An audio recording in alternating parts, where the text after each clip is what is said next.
Bonjour les amis, voilà, de retour d'un grand voyage, un grand voyage très intéressant du reste, le au revoir à mon papa et tout ce qui va avec. Donc je suis rentrée hier soir. Là, aujourd'hui, j'ai l'impression de revenir à un temps plus présent. Et, euh, et en fait, hier soir, je me disais, oh bah tiens, ça me ferait du bien de faire une vidéo parce que c'est tellement ouf tout ce que je viens de vivre que voilà, j'avais besoin de mettre à plat. Puis j'ai dit non, passe une nuit de sommeil déjà, puis tu verras demain. Et voilà. Alors aujourd'hui, dans cette vidéo, je voudrais parler d'un sujet qui me touche vraiment à cœur, que je trouve très moderne, bizarrement. Euh, c'est celui de la transformation et du bonheur. Euh, Moi, ça me fait un déclic. Hier soir, j'ai discuté un peu avec Tracy, puis ça m'a fait un déclic, le regard qu'on a par rapport à la mort. Euh, Moi, dans cette situation avec mon papa, j'ai remarqué un truc assez bizarre. C'est qu'en fait, la semaine où j'étais pas bien, là où je pétais les plombs, c'est-à-dire une semaine avant qu'il meure, euh, j'étais en résistance en fait. Et c'est pour ça que j'étais vraiment speed, quoi. Et en fait, à partir du moment où j'ai dit, bon, bah ok, ça m'appartient pas, je lâche, tout s'est mis à bien circuler. Et je crois que j'ai fait réellement le deuil complètement, une semaine avant qu'il meure. Et puis, donc, c'est passé cette semaine assez particulière où tu accompagnes ton papa jusqu'à 3-4 heures avant qu'il meure, où il se passe des choses. Bon, là, je resterai dans le domaine privé où il s'est passé des trucs complètement hallucinants.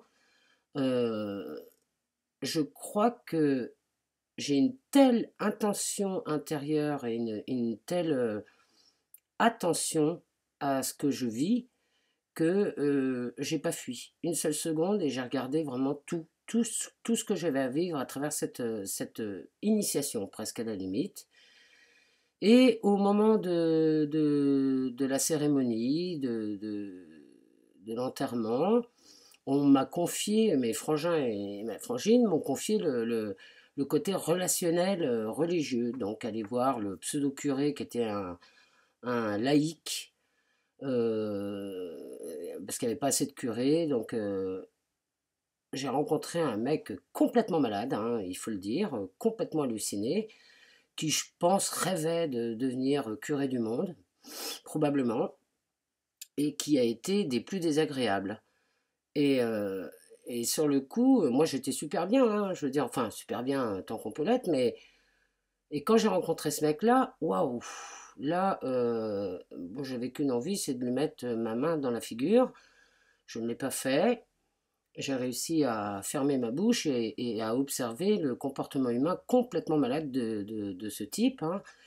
D'ailleurs, ça ne m'a pas réconcilié avec l'Église, hein. Autant vous dire que j'ai changé un petit peu mes dispositions pour au cas où si je meurs moi-même. Parce que je me suis rendu compte que même si je mets pas tout le monde dans le même sac, hein, je sais que le curé qu'on avait vu pour la mort de ma mère était un homme charmant, adorable. Bon, enfin, en tous les cas, ce que je me suis aperçu, c'est que là, on est vraiment rentré dans un nouveau monde et que tout ça est complètement obsolète. Mais alors, complètement. Je vais te dire, les évangiles, les machins, les bidules, c'est des écritures qui ont été écrites avec quand même réécrites, hein, parce que l'origine, on la connaît même plus. On n'est même plus en capacité de comprendre les pseudo-paroles évangéliques. Et je me suis aperçu d'un truc, c'est que il fallait vraiment passer à autre chose. Et moi, il y a un truc qui m'a paru incroyable, c'est le jour de l'enterrement. J'étais comme une pile électrique parce que bon, c'est pas tous les jours qu'on enterre son père, mais euh, moi j'avais envie de faire la fête. J'étais vraiment, j'avais une énergie incroyable et j'avais envie de chanter, de danser et tout. Et en fait, je me suis aperçu après coup que finalement, j'étais dans la joie de fêter la naissance de mon père. Et je regardais tout autour de moi et je voyais des gens qui étaient comme ça, parce qu'ils étaient encore à un niveau dans le deuil. Et en fait, le deuil, comme le reste, ça reste très un système de masse. C'est-à-dire que on a tellement peur de la mort, on a tellement peur de oui, de la mort, et puis qu'on ne veut pas voir plus loin, on ne veut pas voir dans l'inconnu, hein, même si ça reste dans l'imaginaire, dans certains, c'est pas grave, hein, que peut-être, il y a peut-être autre chose. Mais au lieu de se mettre pleinement dans le peut-être, il y a peut-être autre chose, on veut rester impérativement dans non, c'est fini, ah, c'est horrible. Bon, moi, ça m'hallucine. Les gars, réveillez-vous, parce que aujourd'hui, alors là, moi, j'ai plus aucun doute, hein, je veux dire, salut papa, moi, voilà, il n'y a plus aucun doute. Et en fait, je me suis aperçu qu'on nous a tellement mis face à cette mort qui était dure, qui était gna gna, qui était bidule, que du coup, ça a complètement fermé notre possibilité à voir dans le peut-être et dans l'imaginaire, et de laisser écouter son cœur. De toute façon, ton cœur te dira qu'il y a forcément quelque chose derrière, parce que c'est d'une évidence, quoi. Enfin, tu regardes les Africains, à un moment donné, le curé, comme ça, enfin, l'autre malade, là, il commence à proposer des chants. Et moi, je lui explique que mon père se faisait chier à l'église, il était croyant, mais il se faisait chier justement parce que les chants étaient chiants. C'est le cas qui est... Enfin bon, bref. Et je lui dis si on pouvait trouver quelque chose de plus joyeux. Ah, mais non, mais les évangiles, nanana, on est quand même dans une église et tout. Et là, tout d'un coup, je lui dis, bon, bah allez-y, proposez-moi un chant et chantez. Alors le mec, il commence, gna gna, mon Dieu, gna gna. Et là, je l'arrête tout de suite et je dis, bah vous voyez, c'est exactement ce que mon père reprochait l'église, et c'est justement ce qu'on voudrait éviter. Ah, mais non, c'est pas possible. Le mec, c'est un fou furieux, hein. Il commence à s'énerver et tout. Et là, tout d'un coup, je le regarde, je lui dis, mais attendez, monsieur. Je dis, si j'étais black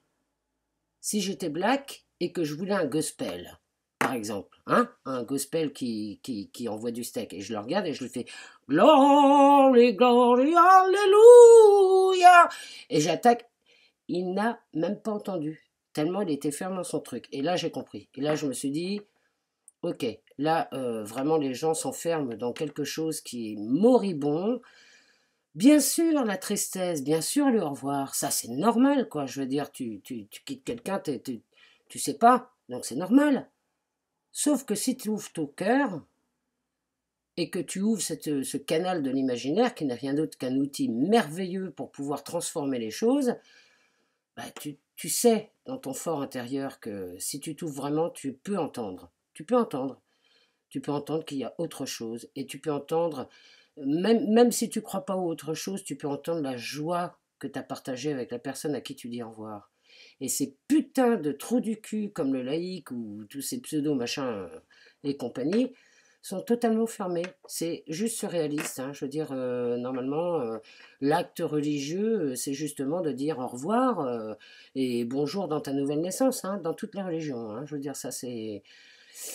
Donc le langage religieux, du moins chez nous, côté catho, mais alors has-been total, hein, je veux dire, c'est juste du grand n'importe quoi. Donc voilà, je fais cette petite vidéo pour dire aux gens, écoutez, si vous perdez quelqu'un, que ce soit dans la maladie, que ce soit dur, de toute façon, quitter quelqu'un, on ne va pas changer nos formes de pensée en une seconde, donc il y a forcément une étape à passer. Mais je vous garantis que moi qui ai...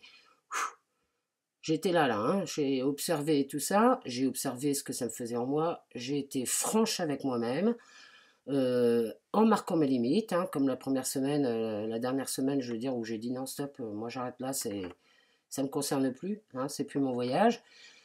Quand on regarde les choses franchement, là le cœur s'ouvre, il s'ouvre. Et, et moi voilà, je suis revenu ce matin, c'est sûr qu'hier ça m'a fait un peu bizarre parce que ma famille c'est un peu genre le village d'Astérix Obélix, hein, donc ça part un peu à fond les gamelles.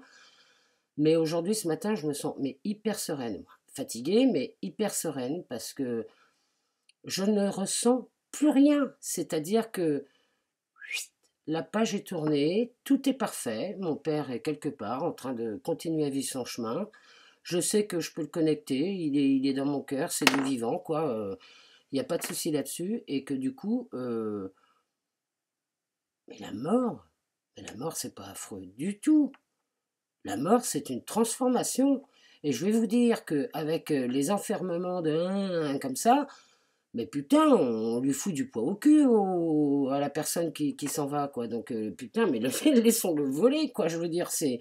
Waouh, c'est génial, mais moi je suis super contente pour mon père, quoi. Je veux dire, il est heureux, il est super heureux. Donc voilà, c'est pour vous dire, les amis, n'ayez pas peur de la mort, n'ayez pas peur de la transformation. La transformation, elle est à chaque seconde. Tiens, hop, une cerne ici, transformation, une ride là, c'est transformation. Bon, ben mettons des cernes et des, et des, et des rides joyeuses, quoi. Voilà, c'est tout. Pas compliqué. Allez, je vous fais des bisous, puis ben, je vais continuer le défi. Allez, à plus tard. Bisous.